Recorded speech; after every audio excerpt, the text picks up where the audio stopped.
গতকাল মায়ের প্রণামী বস্ত্র বিক্রি হলো বর্ধমান সর্বমঙ্গলা মন্দিরে। শনিবার মায়ের প্রণামী বস্ত্র কিনতে ভিড় ছিল চোখে পড়ার মতো। বহু মানুষ এসে বেনারসির শাড়ি থেকে শুরু করে নানান শাড়ি কিনে নিয়ে যান। আবারও আজ রবিবার অন্যান্য বছরের মতন এই বছরে দুর্গাপুজোর প্রাক্কালে বর্ধমানের অধিষ্ঠিত দেবী মা সর্বমঙ্গলা দেবীর প্রণামী বস্ত্র বিক্রি করা হয়। এদিন মায়ের প্রণামী বস্ত্র কিনতে ভিড় ছিল চোখে পড়ার মতন। মায়ের প্রণামী বস্ত্র কিনতে সকাল থেকে লোকজন উপস্থিত হন সর্বমঙ্গলা মন্দিরে। সেখান থেকে একে একে মায়ের প্রণামী বস্ত্র কিনে শ্রদ্ধা ও ভক্তির সাথে ঘরে নিয়ে যান ভক্তরা। আজ বিশেষ করে সোনার গয়না, মায়ের অলংকার বিক্রি হয়। বহু মানুষ জানান এই জিনিস কিনে নিয়ে বাড়িতে রাখলে তার মনস্কামনা পূরণ হয়। কোনো জায়গায় কাজে গেলে বা যে কোনো সময় এই গয়না বা শাড়ি পরে তাদের শুভ কাজ হয়। বর্ধমান সর্বমঙ্গলা মন্দিরের পুরোহিত বলেন, এই বছর দেবী সর্বমঙ্গলা মায়ের 600টিও বেশি শাড়ি বিক্রি হয়। আবার আজ মায়ের প্রণামী গহনা বিক্রি করা হবে। সমস্ত অর্থ মায়ের পুজোয় লাগানো হবে বলে জানান সর্বমঙ্গলা মন্দিরের পুরোহিত ও ট্রান্সফার্ট কমিটির সদস্যরা জয়দীপ মুখার্জি এবং সঞ্জয় ঘোষ। তারা বলেন, শাড়িতেই প্রায় লক্ষ টাকার উপর বেশি বিক্রি হয়েছে। সোনা গয়নায় এখনো পর্যন্ত তার কোনো হিসেব হয়নি। এই পরম্পরা বহু বছর ধরে চলে আসছে। ধারাবাহিকভাবে দুর্গাপুজোর আগেই সোনা গয়না থেকে শুরু করে শাড়ি বিক্রি করে হয়।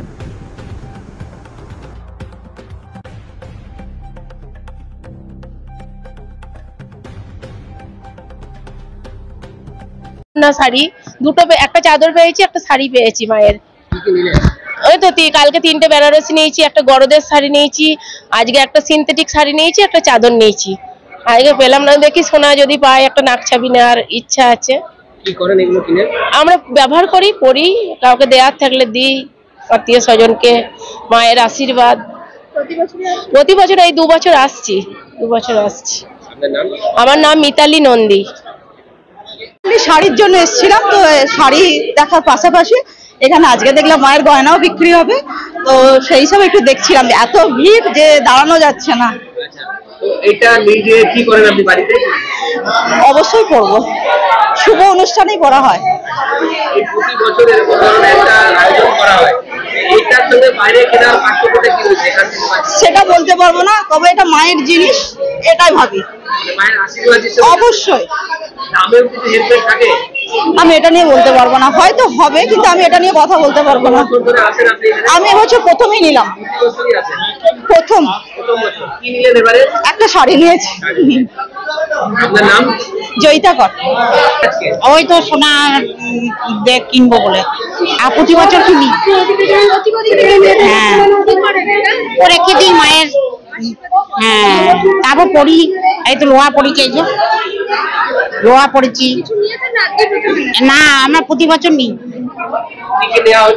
এবার এখন তো দেখ ভিড়ে নিতে পারছি না, দেখি নিই, তারপর বলবো।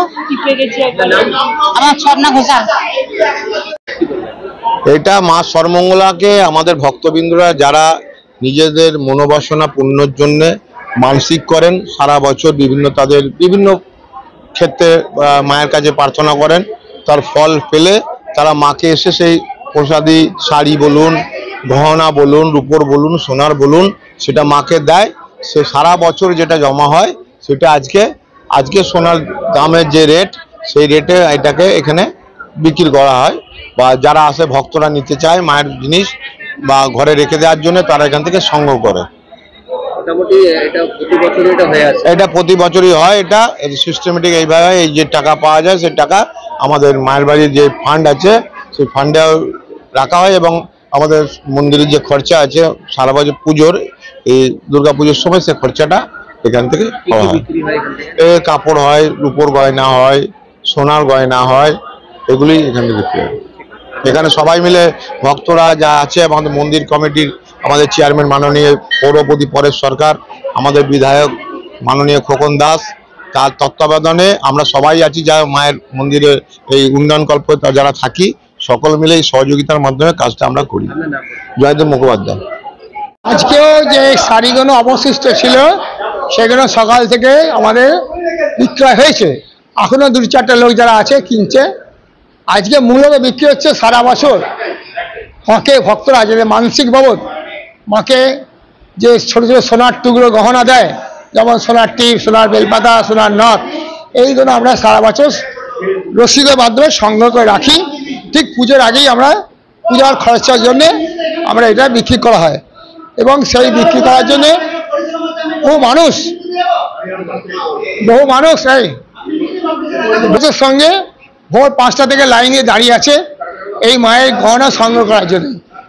তার বললাম যে দুটি কারণ আছে, একটা কারণ যে বাজারে অনেক অনেক কম দামে পাচ্ছে, দ্বিতীয় কথা হচ্ছে এইটা মা শরীরে ধারণ করেছেন, মায়ের স্পর্শযুক্ত এইটা কেনা একটা অনুভূতি, ধর্মীয় আবেগ, এই উন্মাদনার জন্য দিন দিন এই সোনা কেনা বা কাপড় কেনার বৃদ্ধি পাচ্ছে। এগুলো নিয়ে কি করে সে তাই বলতে পারবে, তবে আমার যতটা বিশ্বাস তারা মায়ের এই বস্ত্র স্বাস্থ্যসম্মত হয় তারা পড়তে পারে। কারণ আমরা মেয়েদের মনে করি বা শাস্ত্রে বলেছেন, পরমহংস দেব বলেছিলেন যে নারী হচ্ছে প্রকৃত দেবী, জীবন্ত দেবী মূর্তি। তা সেই দেবী মূর্তি, দেবীর জিনিস দেবী পড়ছেন, বাধা কিছু নাই। তারপরে তো দেবী পড়ছে না, মায়ের প্রসাদী জিনিস, যেমন মায়ের ভোগ খাওয়ার পর আমরা প্রসাদ খাই, মায়ের পড়ার পর সেই প্রসাদী কাপড় মানুষ পরতে পারে, স্বাস্থ্যে কোনো বাধা নেই।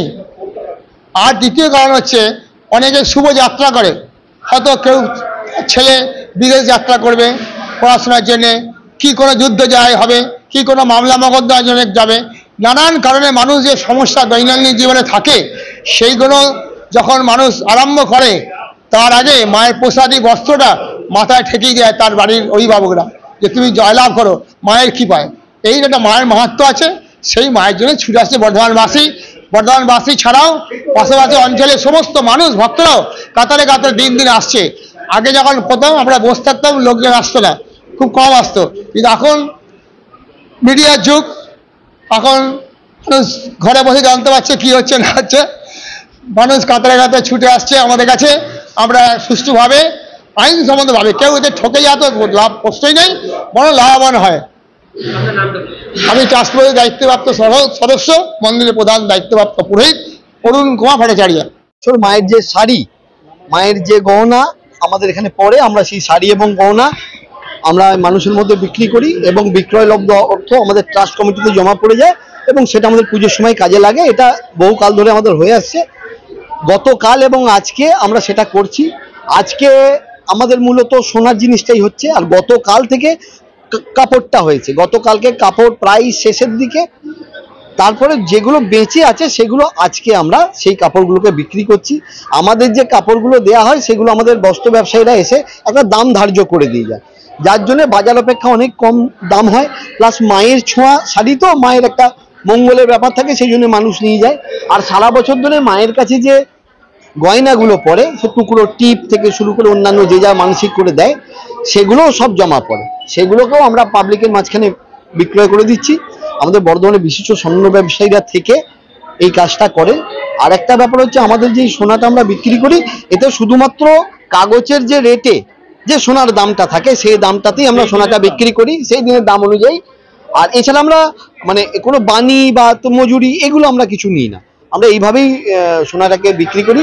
আজকেও সোনার উপর যা আছে দেখুন, মানুষের মধ্যে প্রচন্ড উন্মাদনা রয়েছে, সেই জন্য এই টাকাটা পুরোটাই আমাদের ইয়েতে বিক্রয়লব্ধ অর্থ আমাদের ট্রাস্ট কমিটিতে জমা পড়ে এবং সেটা জমা পড়ে আমাদের প্রত্যেক বছর এটা পুজোর সময় আমাদের কাজে লেগে যায়। গত বছর শাড়ি এবং অলংকার মিলে আমরা 6 লক্ষ টাকার মতো পেয়েছিলাম। এই বছরে শাড়ির পরিমাণটা প্রায় 600-র মতো আমরা এমনি শাড়ি দিয়েছি, প্রচুর বেনারসি আছে, সব মিলিয়ে প্রায় 1000-এর ওপর শাড়ি, সেগুলো সবই। আর গহনা গত বছর বিক্রি হয়েছিল 4 লক্ষ টাকার মতো। আমরা 2 লক্ষ টাকার মতো শাড়ি বিক্রয় করেছিলাম আর 4 লক্ষ টাকার মতো গহনা বিক্রয় করেছিলাম। এবারে হয়তো পরিমাণটা হলেও কম, কিন্তু সোনার যা মূল্য, এই মুহূর্তে যা সোনার দাম বেড়েছে তাতে আমরা আশা করছি গত বছরের তুলনায় এবছরে আমরা যে সোনাটা বিক্রি করব, অলংকারটা বিক্রি করবো সোনা এবং রূপো মিলিয়ে, সেটা গত বছরের থেকে কিছুটা হলেও বেশি হবে।